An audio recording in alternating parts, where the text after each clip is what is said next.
Ian Nixon had never before considered heading to the pub instead of going home at the end of a workday.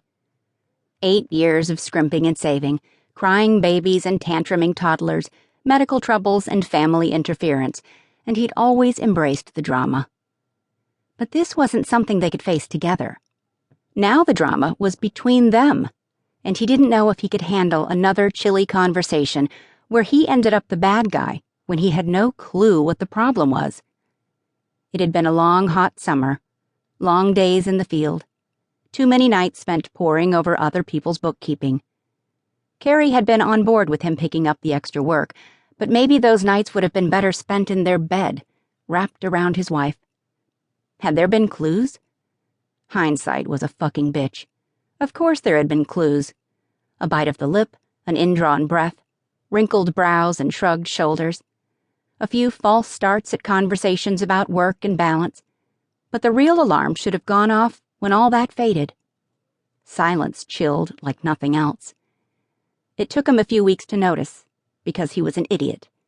Then he got mad, which didn't help. Calling it out as passive-aggressive crap really didn't go over well. Thinking that was the end of it was even worse. But in between the empty smiles that didn't meet her eyes and the long-suffering sighs, happiness still flowed through and around his wife. Drew had finally potty-trained, and Kaylee was loving kindergarten. Her cake business was taking off, as it should, because Carrie turned sugar and butter and flour into something better than a slow fuck on a Sunday morning. He swelled at the image of his curvy wife underneath him, kids somewhere far, far away. No, there was nothing better than a naked Carrie in the morning.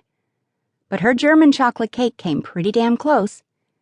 Too bad he'd missed his opportunities to figure out what her problem was. There hadn't been any cake, or proper naked time, in far too long. His own fault. Ian stopped at the end of his parents' lane. He'd been working on their farm since he'd learned to walk, and until this summer, he'd never thought he'd walk away from it. But something had to give, and it sure as hell wasn't going to be his marriage. Whatever Carrie's problem was, they were going to sort it out. Together. Because if his wife was upset, he was upset. He lifted his foot off the ground and gunned his bike for home. Daddy's gonna be home any minute, Drew. Get off the table. Kaylee, stop telling your brother what to do. You need to worry about yourself and let me be the mom, okay? Carrie grabbed plates from the cupboard and set them on the counter. Cutlery, cups of juice, glasses of water. Drew, would you rather milk or juice? Milk, please. The back door swung open, and Ian stepped into the kitchen. He shrugged off his leather jacket and hung it on a high hook. Good Lord, he was handsome. Tired, though. When had he started to look so weary? Her heart ached to smooth that away, make it easier for him. Before she could say anything, Drew had leapt into his dad's arms, and just like that, Ian lit up. Hey, bud. Were you a good boy today for Mommy?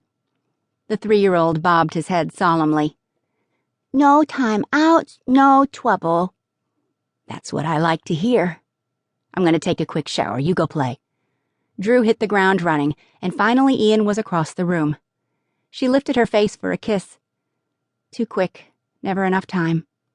She sighed, and he tipped her chin up with one knuckle. Hey, babe. Hey.